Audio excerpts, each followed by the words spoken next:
Hey there folks, Caleb Downing, and today we are going to go over my interpretation of the JailBroke Rattler. That's what I like to call it, JailBroke Rattler. Let's get into it, let's talk about it real quick. Alright, so this is continuing our series on jailbroke firearms, and what I mean by jailbroke is I take an idea of a firearm that I really like, but usually they're more expensive and I'm just not willing to spend the money on it, and I take the idea, the application of what that thing can do, and I make my own version of it and try to be a little bit budget-minded, friendly, but make it work. And that's what we have here. And so this is based off of the Rattler. This is not a Rattler at all, any way, shape, or form. The only Sig pieces on here is the Optic and the stock. I think other than that, there are no other Sig pieces and parts on here. So this is not a clone. This is not an inspired clone. This is straight up an interpretation in a jailbroke version, right? So get that stuff out of the way. Hopefully that makes sense. If you want to roast me on how this is not a Rattler, you can go ahead and do that, but I'm fully aware this is not a Rattler. It's my interpretation of a form of one. So anyway, let's go over the pieces and parts, all right? So we started with a receiver set from Aero Precision. So Aero Precision M4 E1 receiver sets. I personally really like these. I love Aero Precision receiver sets, especially their lower receivers. They seem to just go together really well. Even whatever kind of anodizing they have on here, it just seems to hold up well. It seems to just work, and work better than some other cheaper options. And I have no problem with cheap options of lower receivers, but since I was SBRing this thing and putting a little bit of money into it, I wanted to go ahead and put something that was a level tier up than, say, Palmetto State or something like that, in my opinion. That's just my opinion. So that's our receiver sets that we started off with. The trigger, it's talking about Palmetto State. I believe this is their I don't remember the name of it. It's their two-stage trigger, right? So it has a little bit of a take-up. Well, put it on fire, there you go. A little bit of a take-up. It breaks, and then you have a nice little reset. It's fine. It actually works very well as a two-stage trigger. And this is not a high-precision firearm, not at all. But I wanted something a little different, and I didn't want to throw a Geisley in here because, again, trying to save a little bit of money. So I put that trigger in there, and I really like it. I really like it. Worked really well. All the rest of these smaller, lower and upper pieces and parts, the small parts kits, I cannot remember exactly what they are right now, but I can tell you they're mil spec. There's nothing special about them. I believe they're Aero Precision. I believe they are. But if they're not Aero Precision, they're just a mil spec lower and upper receiver small parts kits. It's very simple, no frills about it. One frill that there is about it is I do have the WarHammer charging handle in here from BreekArms. It does have a shelf here in the back, which does help because this guy is kind of gassy. All right. Speaking of the operating system, if you can see here, we do have that Evolution Weapon Systems bufferless bulk carrier group assembly, right? So bufferless meaning there is no buffer tube on here. This guy does fully cycle and operate, folded, unfolded. You don't need any kind of a thing back here. You need their little plug, their end plate, to cap everything off, but everything is internal right in here. And it is a little funky system to where it's not 100% reliable. I did have to put an adjustable gas block on here to get it to function and cycle properly. And it is about the most unobtainium piece that I've ever purchased. It took literally about 2 years. I was scared there for the first about year and a half that I got scammed because it was extremely hard to have any communications with Evolution Weapon System. They need to get on that. They make a cool product, but dadgum, it literally will take you about 2 years to get one, and good luck trying to contact them. They're very, very hard to get a hold of. And it's not 100% reliable. So this is not a serious gun, this is a fun gun, all right? But it's fun. Like I said, it is fun. But that's what we got going on in here. Moving up forward, I think that's everything on this end. Mil-spec pistol grip that I chopped up and played around with stippling. That's basically all that is. But moving up forward, barrel is the Tactical Kinetics 5-inch 1-in-5 twist barrel. I believe I got this from Pro 2A Tactical. I think that's the company. I got like I said, the barrel, it's 5 inches, so it's about a ½ inch shorter than the Rattler, the true Rattler, and it is a 1-in-5 twist, right? So I have some other 300 blackout barrels that are 1-in-7, and they have worked fine for me, no problems. Accuracy's been fine. I haven't had any issues with keyholing and all that stuff. I have not had that, or baffle strikes. But since I was building a new system and was aware that 1-in-5 is supposed to be better, I went ahead and went with the 1-in-5, and I'm happy with it. This is actually accurate for what it is, and it's still very short. If you didn't have this handguard on here and this the stock back here, that is a very short little setup, right? It really could be a pistol, like a 300 blackout pistol. It's really small.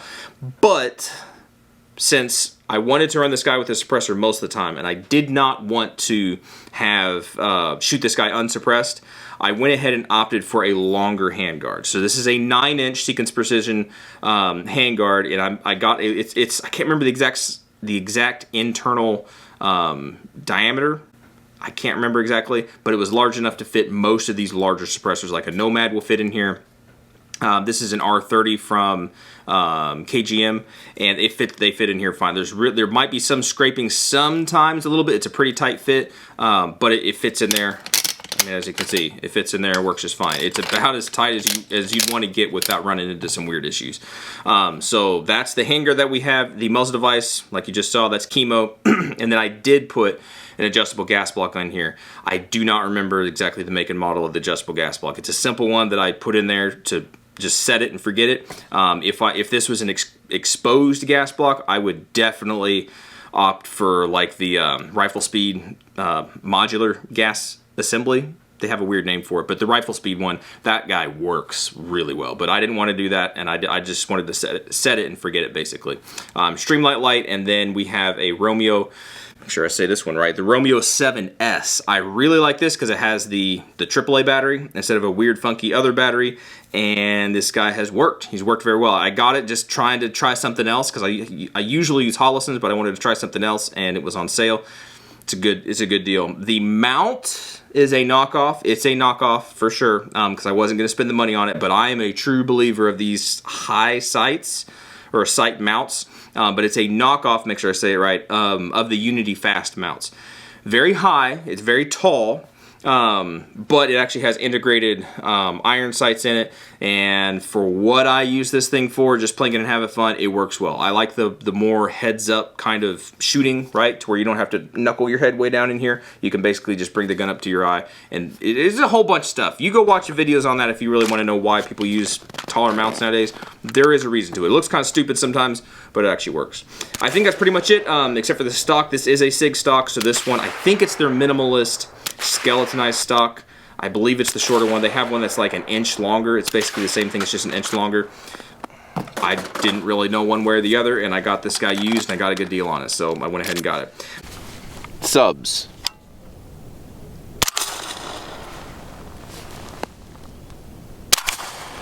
But I think that's pretty much it. So we did go out and shoot this a lot. Well, relatively a lot for 300 blackout, because I don't shoot a whole lot of 300 blackout because it ain't cheap. But when we did go out and shoot it, we stacked it up against an actual Sig Rattler, right? I have a buddy that actually has a Sig Rattler. We were able to go out and shoot them kind of side by side and test them out. And so let's take a look at that footage here. All right, so I've got my JailBroke Rattler. He's got an actual Rattler.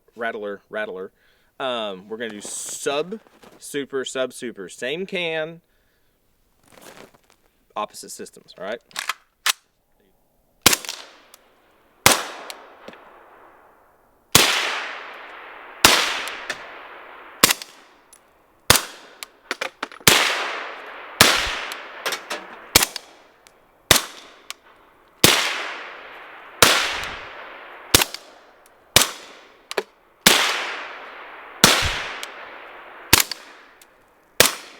Hey guys, real quick, I'm sitting here editing this and I'm just going to throw this in here. I'm going to go ahead and post the full video of the Sig Rattler versus my JailBroke version. It's like an 8 or 9 minute video, but I didn't want to put it inside this video because this video is already kind of droning on a little bit long.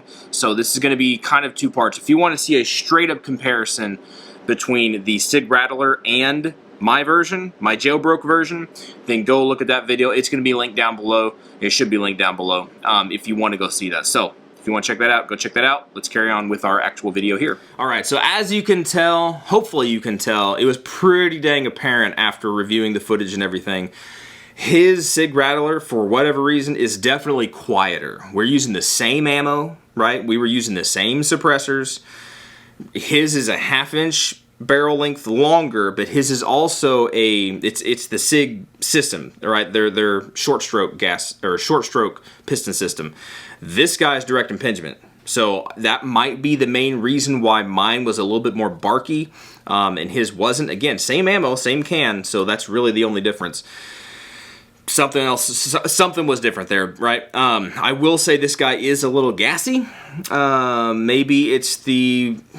Maybe, I don't know what exactly it is that makes it so gassy, but it does get a little bit gassy. So if you were going to try to burn it down with 300 blackout and stuff, just be aware that this guy is kind of gassy. And even the 300 blackout, or they are 300 blackout, even the Sig Rattler was not ungassy. It was still kind of gassy, all right? So maybe it's just the pros and cons of having a shorter system. Yep. Maybe that's what it is.